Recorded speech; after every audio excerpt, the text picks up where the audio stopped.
Hello, everyone. You're tuned into the Reuters Events webinar, The Agile Marketing Team, Adapting Your Strategy During a Global Crisis. My name is Jasmine Keys, and today I am joined by a panel of expert leaders to understand how businesses are managing their marketing teams through this unprecedented crisis. Firstly, I'd like to introduce a good friend of Reuters Events, Nicholas Zeisler. Nick is an all-round marketing and customer experience expert. Over the past few years, he has been bopping between independent consulting, the US Air Force, and HP, most recently as the Director of Customer Experience. How are you, Nick? Doing well, Jazz. Good day to you. Yeah, really excited to get into this. I did have a question for you Oh, yeah. before we introduce the speakers. How do you think brands have been adapting their messaging to suit new customer needs, wants, and expectations? Are there any brands that are kind of standing out to you? Yeah. Without naming the not so guilty, I would say that there are actually even broad swaths of different industries that seem to be doing well. I know, for example, if you've been following on LinkedIn, I've been keeping track of uh, airlines and accommodation companies that are doing things like showing loyalty to their customers in this time when nobody can go out and travel. I mean, this is a really tricky time for those companies, and yet they're Mm. finding uh, creative ways to show appreciation for their customers. For example, extending loyalty status for another year into the new year when they know nobody can travel. It's really tricky because that's a tough relationship to keep going when they're making no money and nobody's flying and nobody's staying in accommodations. That there are going to be some awkward conversations about losses of deposits and so forth. This is a pretty straightforward, simple way that they can show to their most loyal customers that they have loyalty going the other way as well. Pretty creative, I thought. Yeah, absolutely. And there's been some brands that have done quite good adaptations. I'm thinking Budweiser released the famous Was Up ad in 1999, Yeah. but it recently resurfaced as a plea for friends to check on their friends in quarantine. So I think this was a really great example of understanding new customer concerns because social distancing is a challenge for us all, especially those with mental health issues. And Budweiser have provided a valuable message in this lighthearted and almost nostalgic adaptation. Yeah, it was definitely relatable, and watching it myself, I was certainly taken back to that time. Obviously, you had to go into the archives and dig it up, what us old folks used to listen to, but it certainly took me back. well, well, that's now. That's what we're looking at the moment. But Yeah. what about after COVID-19? I'd like to pose this question to our audience while I introduce our speakers. So we'll bring up that poll now. You should see on your screen which industries are going to flourish after COVID-19. We've got co-working space, rideshare, online collaboration software, food delivery services, and e-commerce platforms. So I'll let you, our audience, take a look at that for a moment. And I'd like to introduce our wonderful speakers. So first we have Jackson Janayaga, Vice President General Manager DTC at Clorox, Maytel Rasmussen, Head of Global Marketing, Roche Diagnostics Information Solutions, and Saranya Babu, Senior Vice President Marketing at Reich. Welcome, everyone. Thank you so much for joining us. I'd love to look at those poll results now and get your thoughts on the results. What do you think, Nick? Certainly not a surprise with all of the everything moving to online and not being able to shuffle papers between each other at work anymore, and not even being able to meet in person anymore. I'm not surprised at all by this. Yeah, I mean, the online collaboration software was definitely going to be up there, but almost 60%. That's really interesting. I, you know, I Rideshare. also Sorry, go on. Oh, sure. Yeah, I was just going to say that those e-commerce platforms, that makes a lot of sense too, because with so much of interactions with vendors and retailers anymore going to online. They're looking for different solutions. And I was on a call just the other day on a founders group where in third world nations where people are trying to develop these new ways of doing interacting with commerce and so forth, that they're having to rely on these things. I'm not too surprised about that.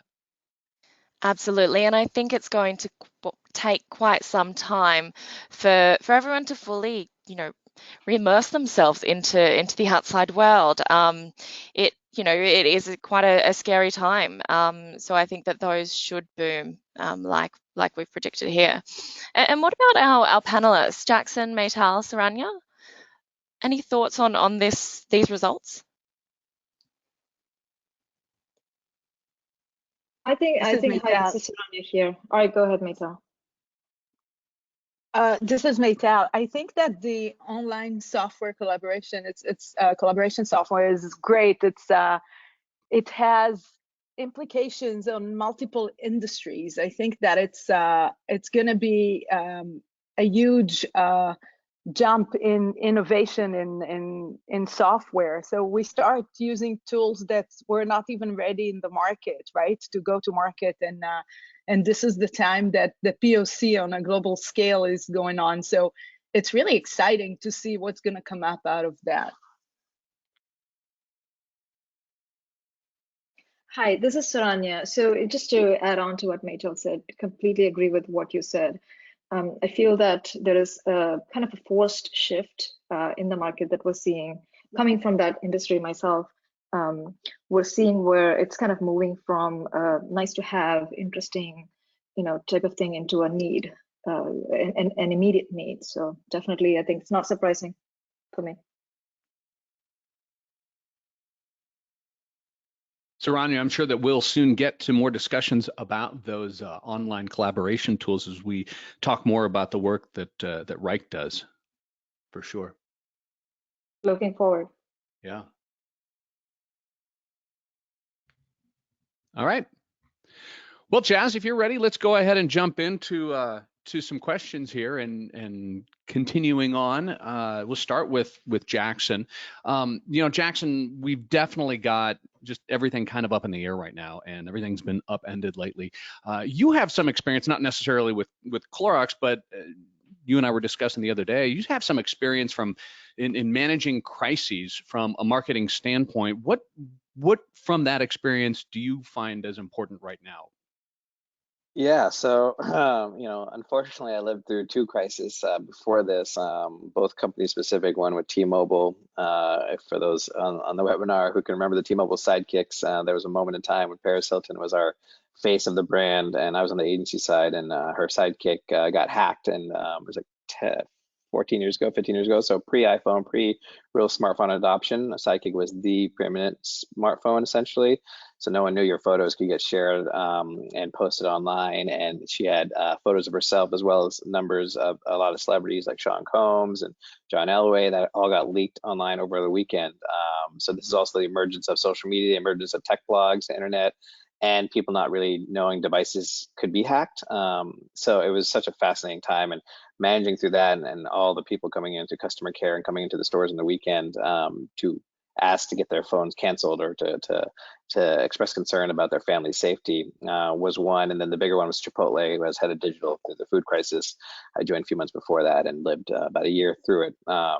Ultimately, all great experiences, but I definitely don't wish that upon my worst enemy. So to answer your question, I do think Nick, that there's a lot of opportunity for all of us to take learnings from there. Now, if you're in certain industries right now or in a future crisis, God forbid, you might be impacted more than others. But the one thing I would say has been consistent, and I'll say I've seen this at Clorox too in a very positive way, is leadership. Leadership is critical. It's got to come from the top. There's got to be consistent and transparent feedback and communication and over communication at all points, even when things are unknown. So one of the things we learned at Chipotle was we probably didn't communicate enough internally and externally. So to me, that's first and foremost. You can have a playbook. You should have a playbook of here are all the potential scenarios for our business that are likely to happen. And there's things like current state where you couldn't predict, but when this scenario hits, when a crisis hits, it impacts your manufacturing, impacts sales, impacts customers at a broad level. There should be some playbook that says, hey, get these people together, inform them, and then level up to these people, right? And there's just a communication flow. Then when the thing happens, you can't predict all the variables to it, right? It could be exactly as you thought it would, like a recall potentially, or it could be something like this. Then you adapt that playbook, but at least you have all the pieces in place, so you're not scrambling to figure out who to go call and who to talk to. And then you adapt that playbook as quickly as you can with a small group of key decision makers, and you up level. So to me, that was the second lesson, is we didn't have a playbook in some of those instances I referenced, and it would have been nice, even though we would have had to adapt it significantly, especially with the Chipotle one, because there's a lot of layers to that one. And I would say the third piece is focus and prioritize. You know, sometimes it can be easy to chase things. It can be easy to panic and try to tackle the moon, and sometimes you just have to tackle it one day at a time, and you might have to kill other priorities or kill things that you might love or you might have heavily invested in. But I can't say it enough how important it is just to focus and get your team focused, get all your great talent focused on the thing that's in front of you. Now, there might be other people in the business that don't need to really be involved, and they can still keep going about their day-to-day business, but the communication is also important, because depending on the scale of the crisis, people in your company, and if you have people in a retail environment, for instance, they're not as connected to corporate, so they're going to be hearing things from their friends and from media before they're hearing it from you sometimes, if you're not really, really clear and crisp and over communication. So I would say that's another one, is constant over communication to your staff and what you're doing and what you're not doing and what you know and what you don't know. Sometimes companies, I think, get caught up, and they kind of have to ride a fine line because of investor stakeholders and obviously being a publicly traded company. But there are times you just have to say, especially in a crisis, here's what we don't know, but here's what we're working on. And I think sometimes companies want to just be able to say, here are all the things we're doing, and here's what we know. And sometimes that unknown, which can feel like the big gorilla in the room, actually creates much more of like an albatross around your neck, where over the next 30 to 45 days or less, it becomes the one question everyone wants to know, and that's the one you can't answer. So getting ahead of that, I found to be really important. I'd say the last piece is, being nimble and really just being flexible, knowing that everything I just said could go out the window depending on what happens. So I just can't stress that enough. I assume every company and the leadership is going to do the right thing, right? So that's the foundation there. Like, no matter what, we're going to do the right thing ahead of sales, ahead of profit. But after that, all those pieces, those variables could change, right? Who's in the decision-making process, how much you communicate to who, again, depending on the severity of it, it could change. But I found that those were some of the principles that in some cases we did better than others, but I think hold true no matter what the scenario is. Great, Jax. Thanks. Good. A lot of good inputs there. Saranya, do you have anything to add to that as well when it comes to managing, not necessarily just crises, but just being in this sort of dynamic world we are, and everything is different all of a sudden?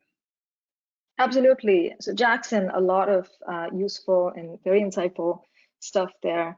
Agree with everything you said. So what we did this time around was, and we did a bunch of things, I would say very successfully, was to instantly, we realized that we needed to change, right, on a dime. So that's what we did. We said, you need to kind of get into the mindset that we need to change, right? The plans you had, the annual plans, all of that, kind of put that aside, as much as they're beautiful and as much as you've invested time in them, and it's hard to kind of, put them aside right in the heels of getting them done. We put them aside, got into we need to change, but also we need to be always and constantly ready, right, to change, keep changing, because the situation is changing much faster and in an unpredictable way. So we need to always be ready to change. So I think that process, really, when we implemented that, and when I look back on it, pretty much if I had to put a structure to it and a name to it, that is what we call Agile, right, today in the industry. So we implemented that playbook without really intending to implement Agile or anything. Anyway, so that was one part. The second part, communication, to Jackson's point, we had top-down communication. So we created a new set of OKRs for the whole company. We even created a new mission statement for the rest of the year. So our mission statement is do your best work, help you do the best work of your life. And we added, whether in office or remote, right? So to kind of indicate that this is a big change and we need to have a strategy towards that, even if it's temporary, right, until we get through it. So we did that. So top-down communication across the company. So that kind of aligned all of the teams, right? Because it is a lot of change management, especially if you're in a bigger company. a lot of change management, and communicating that down to everybody so that we're all going the same direction. And then to add to that, we also basically focused a shift of the strategy as well, right? A focus on, and this depends on your specific business and how that's playing out in the situation. But for us, the focus was building loyalty, right, versus revenue. We didn't deprioritize revenue, but we thought this was a time to build loyalty. So those would be kind of the summary, 3 kind of big pillars of our strategy. Great, Saranya. Thanks. That's good. I'm seeing, hitting on similar subjects here, and certainly that concept of agility is kind of what we're talking about today anyway. Maytal, I wonder, that kind of leads into another good question here.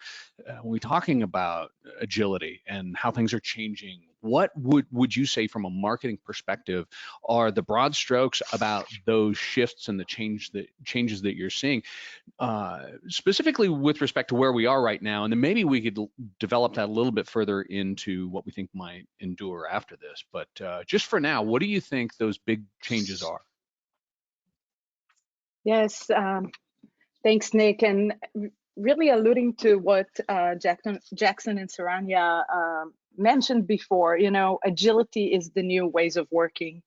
The scale and the severity of the pandemic of COVID-19 is really not yet unfolded fully, and it's not very clear. So what we need to do in order to manage marketing and businesses is adapting and is just start thinking differently. So all of this creating, like, I want to say, almost a new order, with all the KPIs and the OKRs and all those things that were valid before, they're not valid. So we need to have we need to embrace an organizational agility. It's not just one thing or the marketing. It's part of the whole ecosystem of the business, of the company. This is a really unprecedented time, and it's not time for self-promotion or upselling. So we see brands reprioritizing their initiatives, their campaigns. Like what Jackson said, some priorities are being killed. It's just not relevant anymore. The second thing, it's you need to adopt new strategies, new communications during this kind of times, and shift rapidly. So you need to be relevant. You need to be relevant for your consumers, for your target audience. You can't start. You can't continue to do what you did before. You need to really understand the evolving needs of your customers and actually the world. It's the globe. It's not only your customers now. So we see brands connecting to their higher purpose. Brand with purpose is very important right now because it's it allows the brands to build trust. Every brand should ask every brand and every marketing person should ask themselves, how do we meet the customers in this unprecedented time? What can we do in order to be relevant, to continue build trust and loyalty and still bring value, even though it's not selling? It's a different kind of value. So I think that we seeing now, although it's pretty fast for big brands to start connecting and shifting, to the higher purpose messaging. Whether it's environmental, I see brands using the picture of the Himalayas mountain, for the air quality, or patient focused and healthcare focused. And in terms of messaging, the other thing that when you connect to your purpose of the brand and connecting to the higher spiritual purpose of the audience, we see messages that are more constructive, positive, just to keep resilience of the brand. Great, Maytal, excellent points. Before we move on, Jax, let me just come back to you. We began this part with a question to you, and you had mentioned agility and being able to adapt and so forth. What are your thoughts on this before we move on to the next question here? On agility in general. Yeah. Yeah, I mean, I think, listen, like, I think agility is a word that gets tossed around a lot, and a lot of companies think they're agile, and they're really not. So to me, agility is really simple, right? So forget the true definition of how it was built and how this idea of agility for project management and software development was created. The principles are really what matters, right? This ability to really prioritize people over processes to create some kind of output in a physical product or some product versus just process docs. And I think those to me are critical pieces, in addition to obviously being nimble and flexible, which is obviously inherent in the definition of agility. So for me, I've always loved it because, if done right, however you define it for your company, right? Every company is different. Every company has different needs and sizes and so forth. So you have to adapt accordingly. But to me, the idea is that you empower your people. You have a clear vision. I always actually compare it to Curb Your Enthusiasm. What I heard about Curb Your Enthusiasm, for those of you who don't watch the show with Larry David, the Seinfeld creator, is apparently he has a rough script. He has a beginning and ending and a kind of rough plot line. And then he casts specific actors who can flow with it. So the idea is like, hey, here's the story, here's the beginning, here's the end. Let's figure it out together. And then they ad lib throughout. So if you watch that show, there's a lot of ad libbing.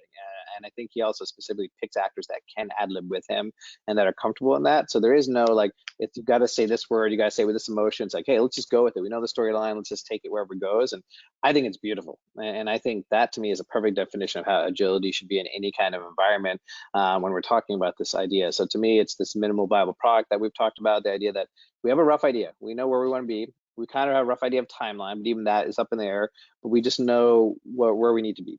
So who is going to help us get there, and how do we enable them to do that? And I think it's a combination of empowerment, autonomy, but with ongoing check-ins and kind of making sure that there's kind of iterations and some kind of, you want to call it release dates or constant like updates and like, hey, here's what we pushed or here's what we created, still in an MVP state, not maybe final, and we're constantly iterating on based on real-time feedback, based on real results, and then we're changing it, but we're not getting beholden to a process or to a script or to something that's been written at a certain time that's no longer relevant. So to me, I love that. I think it's a perfect balance of clear vision, clear goal, but empowerment and prioritizing the people and allowing them to do what they think is best and make decisions within that moment and within that framework that they think is best. And then, you know what, if things are going to go off the rails, they're going to, no matter what. Doesn't matter how buttoned up you are in the beginning or not, things will go off the rail, and just be prepared for that. Adapt to it, optimize, and try your best not to make the same mistake twice. So for me, that applies in crisis, that applies to launching a product, that applies to really anything, but even more so in a crisis situation. Awesome, Jack. Great points. And we are definitely starting to get to kind of skirt around a point here that the call really is all about. And by the way, speaking of Agile, just a reminder that everybody attending here, you're welcome to put questions into the comments box there, and we'll be addressing those as best we can as we go through this. But I just wanted to jump right on this, and Saranya, when we talk about Agile, there's, as you and I were discussing the other day, there's lowercase a Agile, which is just the concept of being agile and being dynamic, as we've been kind of talking all along. And then I think it's great that each of the three of you have already started to kind of allude to what I call capital A Agile, which is that project management approach. And of course, that came from the world of software development. And as you and I were doing the other day, we're nerd out on the phone talking about it. But I think a lot of folks may or may not necessarily, from a marketing perspective, or folks that aren't in software development, might not be as familiar with what Agile project management is, as opposed to the traditional waterfall method. And clearly, Jax and Maytal and you, Saranya, are familiar with it. You've been alluding to it. So let's just kind of talk about that a little bit. And if you could share your thoughts on how you think that approach is applicable to the marketing world, maybe even with a little bit of an introduction to kind of what it means and how it's done for those who might not be familiar with it yet. Yeah, absolutely. So so it all started, so back when, a few years ago, it was all waterfall, right? So I started as a software engineer, and everything was waterfall at that time because the world was kind of moving at a slower pace, right? So we had the time to do everything sequentially. So there's planning, and then there's designing, and then there's building, testing, and launching, right? So it was a very sequential process, and sometimes launches were like 6-month to 18-month cycles. And the market was also moving at that pace because everybody had the same kind of cycles. Now, then what happened was, a few things happened that forced companies to change their the way they build products, right? And the shift to Agile happened. A lot of things enabled that. One of them being just a technology, right? Advancement in technology. Previously in software, you couldn't actually launch bits and pieces, right? You could do some bug fixes, but you couldn't really launch new stuff in bits and pieces. It had to be done as a whole because the process was like that. Then the technology changed, the cloud came about, so you don't have to really, you don't have to really install anything, right? And with improvements in like the CI/CD, what I call continuous, delivery, technology made it possible to launch features, very quick, smaller features very quickly, right? So what happened with that is then software companies were launching products very quickly, right? Every 2 weeks there are new features that were released. Now what that led to was the market became super competitive, right? The entire market, so all of your competitors, all of the software, the rate at which new features showed up in the market became a weekly type of thing or a monthly type of thing versus a quarterly or an annual type of thing. So then, because of that, then everybody was kind of forced into this pace, which many people are not ready for. Marketing, for example, right? Traditionally waterfall. Now that the market is moving this fast, you really can't move. You have to move at that pace, right? So we were kind of forced. Everybody was, I think, on the business side also forced to kind of adapt to that pace. I think that's the beginning of Agile for the business side. So kind of what does Agile mean for the business side? Really, there are some key pillars there, right? The basic hypothesis or the thesis, that's the central thesis, is that given that the market or the kind of your ecosystem or the external factors are changing at a certain pace, it doesn't make sense to have a plan that is longer than that pace, right? That outlives that pace, which means if you do have a cadence that's longer, then what you release at that time, what you launch at that time would be irrelevant because the market would have already changed. So the rate of change you have to move faster than the market to be relevant, right? So that's the kind of the central hypothesis. So then how do you do that? So that's the only way to kind of stay relevant, right? So then you had to really change things up and go into what is Agile, just as a kind of a survival thing, right? It's not a nice process. You've got to be Agile. So then if you look at the pillars of it, you start with an idea, as Jackson said. It's to start an idea or a strategy. You know what the vision is. You know what the idea is. You don't have a plan or a process, because unlike waterfall, with Agile, the plan or the process is also a deliverable that you build over time, right? As you kind of build this and go along the way, you have a process and a plan at the end of it. And if this is something that's repeatable, then you can kind of take that process, optimize it, make it a blueprint, and repeat that, right? But building that process happens while you do it. So the second thing is, the second kind of important thesis is that when you do it this way, so you build a small piece, you launch it, and then you see what the real results are, right, in the real market. And then based on that, you then come back and use those learnings to build something that's closer, right, to the right thing. And then you launch that, and then you get the learnings. And as you do this, you're kind of moving in lockstep with the market. So at the end of it, what you launch, let's say what you have in a 6-month period would be, or along the way, it's kind of towing, moving with the market, versus starting something at a point in time and using the circumstances then to build a plan, and then by the time you launch it, you're way off, right? Market has already changed. So I would say those are the kind of the basic principles of that. And in the marketing side, we have, with COVID especially, we were kind of forced to kind of move into that particular paradigm. And sometime I do have all the processes and everything, but I want to kind of leave you with that in terms of the high level principles. Yeah, Saranya, it sounds like as you're describing it here, it's rather than being able to look way out in the distance and saying in 18 months or however far along, this is what we want, whatever this thing that we're building is, and that could be a marketing campaign or some sort of branding product. Rather than that, it's okay, well, we need something that makes sense right now because things in 18 months might look different. And it sounds like what you're saying here is that that's exactly where we are right now, given everything that's going on. So it's almost as though a time like this in such turmoil is really lends itself to that approach. Is that what you're saying? Yeah. So previously it was more of us staying in touch with the market, moving in lockstep, because the market already was imposing a certain cadence of changes upon us, right? Which was weekly or maybe like a few months. But now with COVID, that cadence has shrunk to a point where we have no choice but to be agile, right? Because there is no longer term, because we don't know what the long term looks like. Now it's more of weeks. So yeah. Yeah. Yeah. Maytal, would you agree with that? And are you seeing that sort of thing happening now? And do you have experience previously with that sort of thing? Yes, absolutely. That this agility, it requires different way of thinking. It requires working in parallel and not really waiting for the waterfall to happen. It's actually kind of a combination of what Jackson said and what Saranya was alluding to. This what does it mean? New ways of working. The interesting thing that's happening from that, it's keeping the flexibility and empowering our employees to come with different things, different initiatives, and have different brainstorming actually on what we need to do. And it just doesn't happen like before.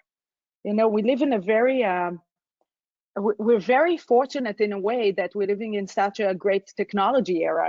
We have so many tools to utilize right now. As I said, there is lots of innovation that's going on right now with technology and software, and companies, the companies that answer those needs for agility to provide answers to the unmet needs of companies right now, to communicate and to come up with new things and reshift the priorities. They're flourishing, right? We saw that before with the poll. And I'm asking my employees to actually use and bring new software to show how we can be agile and work in different and parallel, and keep the focus on our goals. Yeah, great point, Maytal. And in fact, that brings me to a topic I wanted to discuss next. And I want to get Jackson's input on this, but I first want to hear your thoughts on this. We're talking about this new approach and this agility, and you were talking about products and about software and platforms and so forth. And I know, Saranya, that Reich has a great platform for this as well. But I'm wondering now if you could share, Maytal, and I want to go right to Jackson too. How is this impacting like the teams? And you mentioned it just a little bit. Let's get back now to how we're interacting with the teams with all this stuff going on. And surely there's the introduction of new approaches and new ways of doing things, but then there's all the persons and people and actual humans that you're interacting with and impacting on your teams. Would you talk a little bit about that too? Yeah, let's talk about it for a second. What's the most important thing to this, to keep the resilience of employees, and leadership and communications are probably, even have more impact right now because of the spread. So how do we keep resilience, of work and keep going and staying focused? This pandemic really changed the way that the personal and professional lives, that the way we used to do work, or we used to communicate, and it really is across the globe. It's not just in one company or one place. It's a shared experience throughout. And the balance has shifted, right? We need to navigate our personal life with our work life, and sometimes it blends. It's not like it's not a clear cut. So as a leader, as leaders, we need to be flexible. We need to empower the employees and the teams to know that it's okay. We need to accept it, that it's okay, and not expecting the same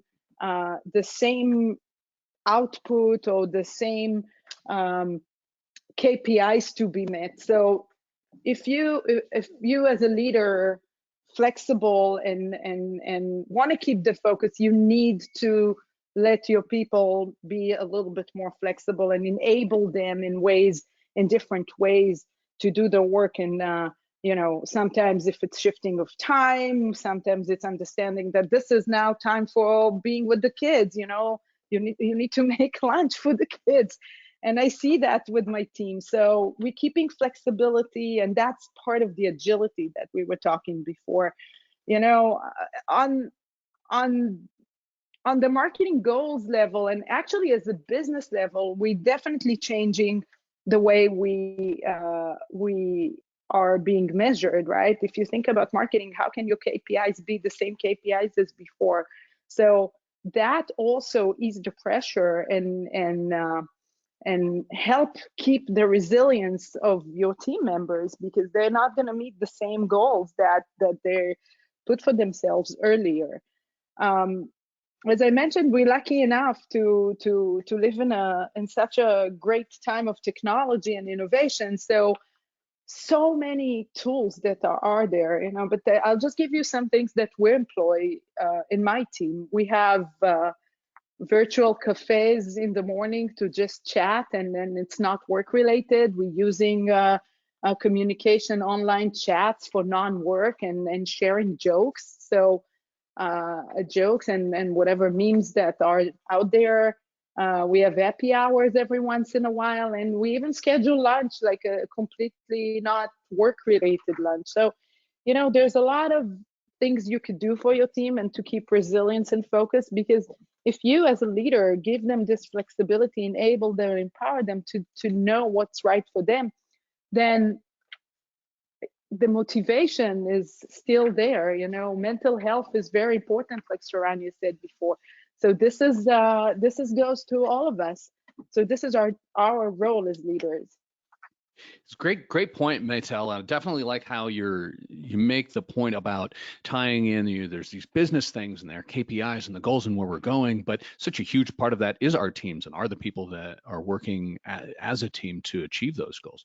Jax, what are your thoughts on that? How are you kind of adjusting the way you're approaching your team, and what's different for your team these days, and how are you supporting them? Yeah, I mean, so I'm extremely passionate about this topic, and I was well before COVID. So when I came on, my group's relatively small in Clorox terms, about 70 people, give or take, throughout the country. So, I moved us pretty quickly to everyone had laptops right away. Everyone was able to work remote. I actually removed hours, so that there is no start time, there is no end time. So I don't expect anyone to be logging on or coming to office at 8:30, 9:30, 10. I said, do whatever time makes sense for you and your family and your work. If you have a meeting at 9, then log in at 9. But there's no reason I need you up at 8:30 just because 8:30 sounds good.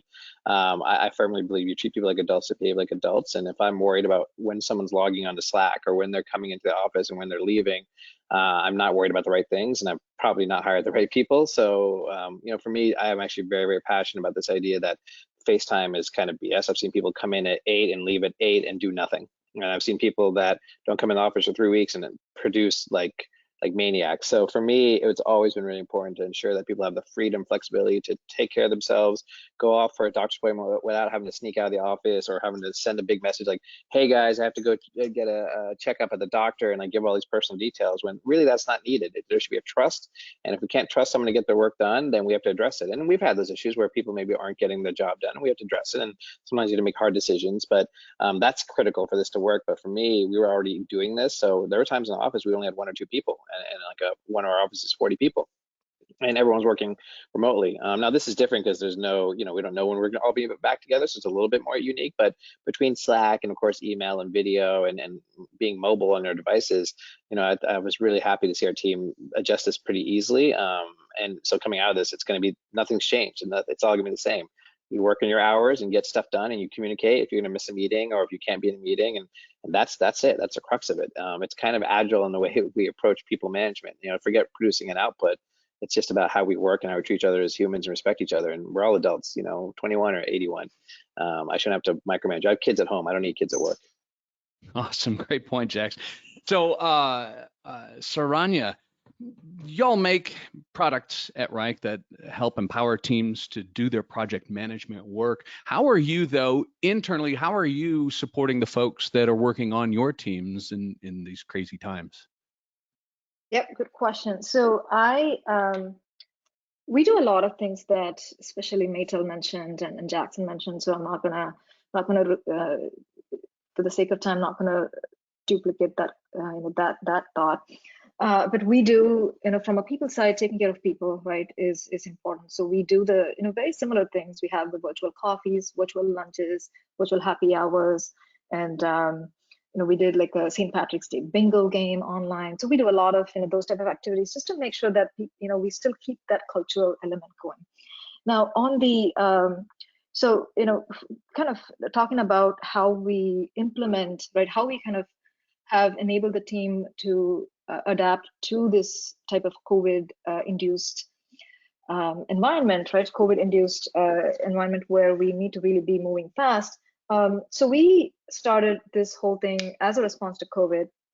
But when I look back at it, it has become a very, this is kind of very close to a formal agile process, right? So what we do is we start with an idea and we create it, and there are four kind of components to this, right? There's the owner, which is equivalent to the product owner in the traditional agile setting.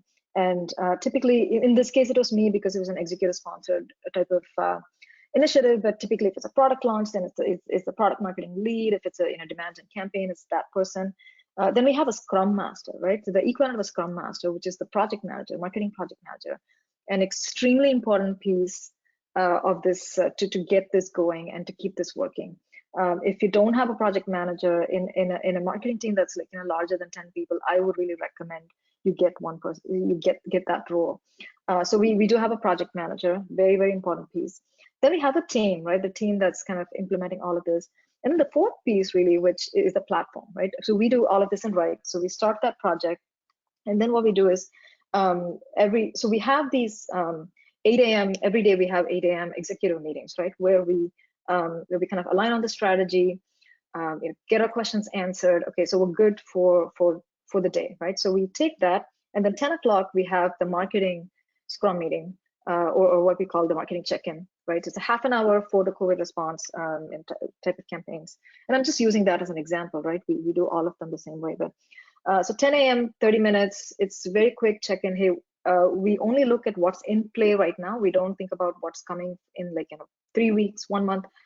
What are the things that are in play right now? What is the status? How do we get that going? And kind of talk about that. And then 3 p.m., I have my check-in with the project manager who plays the Scrum Master role. And then we look at what is traditionally known as a sprint backlog, right? So we look at that and we make decisions on what's going to get into play, right? So what can we get into play? So then we identify those, more updates. And then we also decided there needs to be brainstorming. So brainstorming is a key part of this. So we do very regular kind of brainstorming sessions, either like 10 minutes on something. Hey, we need to do this. It's an idea, brainstorm. Okay, take that, and then we operationalize that and put that into the sprint. So we do it that way. So every day we kind of do this process, and that's how we kept moving and really launched things very quickly. Awesome, thanks, great. We are running right up against the end of the top of the hour. Saranya, thanks for that great explanation of how it's running there at Right. Really good. I want to see, Jazz, what are your thoughts? Do you think we could finish up, or you want to pop this one question and run around real quick, or we got a couple minutes? You know what? I think we can run over the time a little bit. Okay, I think that just answer a few questions and then we'll wrap up in 5 minutes. Yeah, you bet. I didn't want to leave these sitting out there. So what we'll do is we'll just do No problem at all. a quick around the horn. Since I asked questions, I might as well address them. So we've got one question here that I'd like the whole panel to weigh in on, just really quick around the horn. This is from the poll. This is from Ratish. It says from the poll, we understand that online collaboration tool would see a certain growth. However, does anyone here think that personalized digital marketing communications will be part of the new marketing strategies of brands? So let's do quick hits, everybody. Jax, what are your thoughts on that? Yeah, I think it was already happening. I think personalization and marketing automation is kind of the future, even if you're in a pure play retail. So even more so now as e-commerce and omnichannel become more prevalent. So no question about it. So all the players there, and there's many of them, from mobile app to email, CRM, ESP automation, to platform automation, to everything in between, will definitely get a big boost. And I imagine that'll just continue to scale over the next couple of years. Awesome. Maytel, what are your thoughts? Like Jackson, exactly. You know, it's already happening. It's just gonna get better and better, and it's gonna be very you know, personalization is not a new thing. So we're seeing now a jump in innovation. So I think that there's some ways that we didn't think about it that is coming our way. Yeah. Yeah, cool. All right, Saranya, what are your thoughts? Yeah, so if you look at the data we have today, there's like close to 1 trillion audience data points that are available, right? And everybody's using those to create hyper-personalized, like one-to-one personalized type of experiences. But I think what's now become more relevant is not just based on who they are, but the current kind of market changes, right? With COVID, how do we make it more relevant and personalize it further, but personalize it very quickly, right? I think that's the change that's happening now. So yes, I do see that becoming more and more of a thing. All right, awesome. Okay, one quick question specifically going for Jackson. This is from Jerry. It asks you, what data points are taken into account to fuel your brand's decisions making process making process in determining the direction. Excuse me, I'm trying to read this from too far across the room. The direction, the strategy, and tone of messaging campaign during a time of crisis. And I think you probably speak to either Chipotle or T-Mobile, or maybe if you want to talk about Clorox a little bit now. And is competitive data of importance when you're doing that? Yeah, great question. So competitive, yeah, qualitatively, like we'll try to get a handle on what, so Chipotle is a good example. Well, no, that's not a good example because no one else is going through the same crisis. So, currently on the D2C side, yeah, I pay attention to what other brands are doing, like Care of and Ritual, and kind of see what they're saying. And, I always give props to the brand too. I think they're doing it well. We try never to be an us too. We try to be a brand that's just doing everything everyone else is doing. In any company I work at, that's what I try to do. But I try not to also be overly worried about what the competition is doing. I want to set my own path forward and what our mission and our vision, our brand tone is. So yeah, we use data points. I mean, social sentiment is obviously a big one. Customer care is a big one. We have Zendesk as a tool that helps us track all of that. So that guides us. But to be quite honest, we also try to keep a small group internally that is so close to the brand, and it's a combination of growth and brand creative and retention and product and folks that are just like, they know the brand, they live it, and we try to just battle test everything. And we fight a lot on Slack and about ideas and discussions on what direction we should take, including this topic specifically recently. So I wouldn't say it's as much quant data, it's definitely more qual. And I genuinely believe in times of crisis, when we talk about messaging and reaction, you got to trust your instinct. You got to have a bar for ethics. You got to have a foundational kind of moral pill, like what are we going to stand for? What are we not going to stand for? Forget revenue. I just don't think data can ever replace that. So if you don't have that, that's a different kind of discussion. But for me, it's the ethics line. Like, does this feel right? Does this feel good? And I know everything's been about data in the last few years. I'm one of those people who pushes that. But I think there are times, like in a crisis, where it has to be about heart and emotion and putting yourself in your customer's feet and shoes and thinking with empathy. So that to me is gut and instinct and experience more than anything else. So that's kind of how I approach it. So probably not the answer that he was looking for, the question. All right.